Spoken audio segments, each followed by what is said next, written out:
Hey guys, Coach Tim and Jake here. We're here to talk to you a little bit about our upcoming cycle. Beginning on May 12th and going for 6 weeks, we're gonna go into a new strength training cycle. Tell us a little bit about what the lower body strength training movements will be during this phase. Okay, so we're gonna have 2 different style days for lower body. First day is gonna be a variation of a lunge. We've got suitcase split squats and a variation of a squat called the goblet cyclist squat. So we'll be holding weight in that front rack position. Basically thinking about a really knee forward squat. A couple things this is gonna do. Lower body hypertrophy and muscular endurance. So we're gonna be going a little bit higher rep. Your legs are definitely gonna be burning a pretty decent amount. Increased strength and range of motion, especially in things like the squat. We wanna get some forward knee flexion at the bottom of the squat. So that goblet cyclist squat's gonna do a really good job of helping us out with that. The split squat is something that I do frequently, and it's great for that hip mobility, especially as you said, like we're gonna be able to increase to a deficit on that split squat. So that's a movement that I feel like is a big bang for your buck. Yeah, and I mean, again, it comes with the leg burn as well. Also some ligament and tendon strength, right? So all those ligaments, tendons around the knees, really good for just bringing a whole bunch of blood flow to the head of the quad. Get a nice big stretch in that bottom position, which is gonna be really good for building strength and causing some hypertrophy. Day 1 of our strength cycle is gonna be the suitcase split squat and the goblet cyclist squat. What Tim's gonna do initially, he's gonna get into this deep staggered stance. He's gonna essentially try to think about lining that kettlebell right up with his shoulder. Starting nice and tall, but both knees a little bit of a bend in them. He's basically gonna let that back knee track straight down towards the floor, little forward movement of that front knee, lightly tapping the ground with that back knee, and then coming right back up.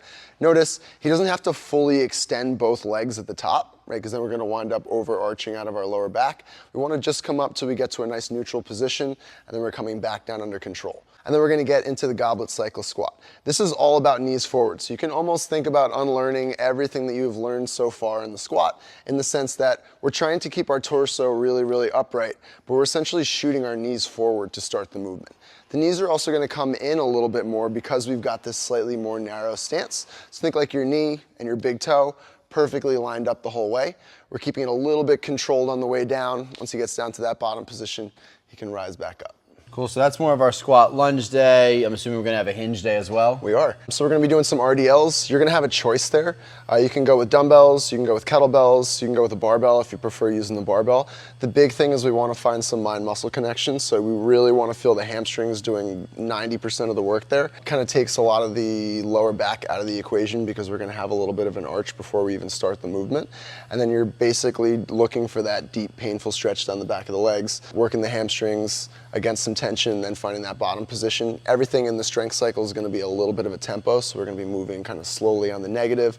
So again, we can find that mind-muscle connection with the movement. Yeah, I mean, I feel like with the RDL, right, we're not gonna be going nearly as heavy as we would with a traditional deadlift. For sure. You don't have to start by pulling from the floor each rep, right? We're basically gonna establish that top position, slow negative, get to where you feel that big stretch in hamstrings, and then you come right back up. So I feel like people that struggle with mobility and pulling the bar off the ground outside of just that first rep, they're gonna be able to stay in a much safer range as they go through those movements. For sure, and even from a strength standpoint, if you are good at deadlifts, you're only gonna get stronger, right? You're only gonna get a little bit better because we're gonna have a little bit more connection to the hamstrings, and then once they're stronger, you'll be able to use them a little bit more when we move on to that next deadlift cycle. The RDL day is also gonna be coupled with upper body pulling. Okay. We'll be doing some inverted body rows for a couple of weeks, and then we'll transition over to some strict pull-ups. Both of these will be a slow tempo, so slow on the eccentric, a little bit more athletic or a little faster on the concentric portion of the rep, and that'll be coupled with some strict high pulls. So slow on the negative, focusing on the rear delt and really trying to round out the shoulder as much as we can. Okay, so that's gonna be our pull day. What about our push day? So push days, we're gonna have 2 of them, and there is still gonna be a little bit of pulling on some of those push days as well, again, just to kind of round the shoulder out a little bit more and give a little bit of balance. First day is gonna be a high rep seated dumbbell press. That's gonna be coupled with a seated lateral raise, so just that seated position, A, keeps us from cheating a little bit more. B, the high rep, we're gonna be going through what's called myo rep matching. What that basically means is that our first set, we're gonna go pretty close to failure. I think like 1, maybe 2 reps in reserve. And then every set after that, we're gonna try to stay at the same weight, maybe even make an increase in weight.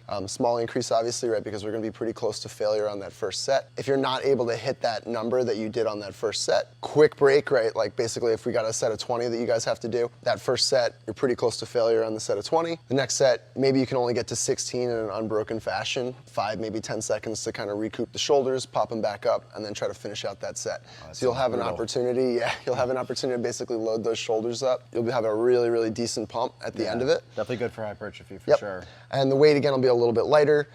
It's going to lower a little bit of that axial and systemic fatigue. So in other words, the compression on our spine, right, from constantly doing heavy squats, heavy deadlifts, that kind of stuff. Going to that seated position will be a little bit easier on the spine, and it'll get the lower body a little bit more out of the equation. Cool. So that's the overhead pressing component. I'm assuming we're going to have some sort of lateral or horizontal pressing. Yeah, so we're going to also couple that with some seated lateral raises. So you'll be sitting down. We're basically thinking up to a 45-degree angle with the pinkies up, and then slowly lowering through that middle phase, which is ideally the hardest phase. And then we're coupling that with some face pulls. So a little bit of rear delt, a little bit of lateral delt there as well. What we've been seeing kind of deep shoulder burn, like a lot of the stuff we've been doing for accessory work will now be sort of in a superset or a giant set with our main lift of the day. Exactly. Today is our shoulder pressing day. First movement we've got is the seated dumbbell press. Tim's gonna take a grip at about 45-degree angle with his dumbbells. Dumbbell head is gonna be sitting on the shoulder. From here, he's gonna press up a little more athletically, so quickly, and he's gonna come down slowly.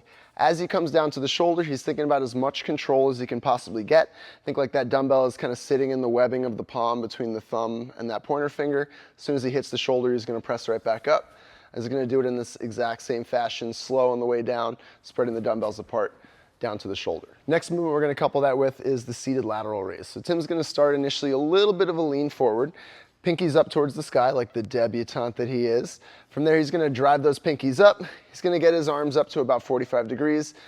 Most important thing is we're slow on the eccentric, right? A little bit more control. I'm gonna let Tim even get a little bit of body English here on the way up, so you can kind of pop him up, get his whole body involved in the movement on the positive portion of the rep or the concentric portion of the rep, and then he's always keeping a little bit more control on the eccentric. Notice his chest is gonna drop down a little bit at the bottom, that's okay. As long as we're controlling that eccentric, that's exactly what we're looking for. The last movement, we're gonna move over to a piece of PVC. If you've got a red band or less, you could throw that piece of PVC through. Otherwise, you're probably just gonna wanna hold onto that band if you're using like a green or a blue band. Tim's gonna start with that double overhand grip, and then he's gonna squeeze his elbows up towards the sky as he drives that hand in towards the forehead. You can change the angle of your hand on this. So if you wanna hit a little bit more lateral delt, you can lift the hands up a little bit higher. If you wanna hit a little bit more mid-trap, drop the elbows down a little bit lower, and you can make some adjustments with the band as well. Big thing here, just like we talked about, mind-muscle connection, right? So we want to be able to find some connection with the muscle that we're looking to work, which again here is going to be rear and lateral delt, a little bit of that mid-back as well. All right, cool. And then are we going to be benching? Of course. Always bench. No pushing cycle is complete without the bench press. On these, kind of like the RDL, you'll have an option here if you want to go with the barbell. You can go barbell bench press. If you prefer to go with dumbbells, you can go dumbbell bench press. Totally up to you, totally up to your preference. We're going to couple that with a lying pec fly, so we'll be doing those on the floor, getting a nice big stretch out of those pecs in the bottom position and then squeezing to come back. And we're going to couple that also with an overhead tricep extension. So we'll do that with bands for the first 3 weeks. Next 3 weeks after that, we'll go with dumbbells, and you'll have an opportunity to do more of a skull crusher style.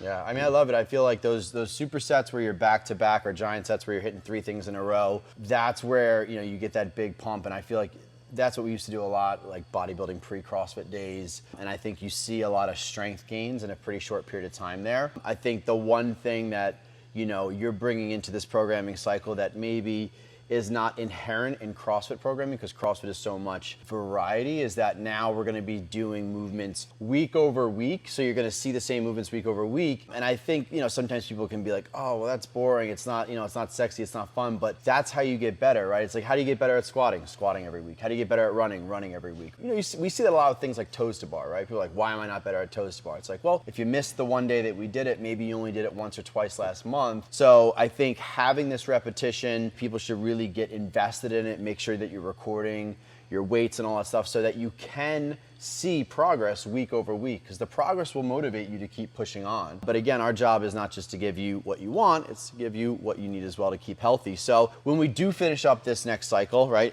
end of June, we're gonna be going into, I think you said maybe, is it an 8-week or a 12-week kind of back to basic cycle? It'll probably be a little bit closer to 12 weeks. Okay. Yeah, you're gonna see back squats, you're gonna see deadlifts.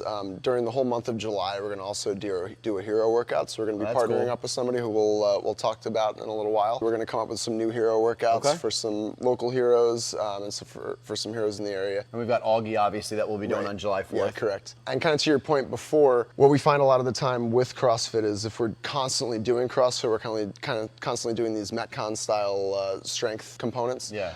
We don't have as much opportunity to build strength as we do when we're building some adaptations to some of the movements. Yeah. So that's one of the reasons for doing some of these movements back to back to back. Week over week, you're going to start getting better at them. You're going to start to build a little bit more adaptation to the movement. You're going to be able to go heavier, and you're going to get a lot stronger than you think in a pretty short period of time. And then essentially what we're trying to do is build muscle so we can teach that muscle how to do CrossFit Right. down the road.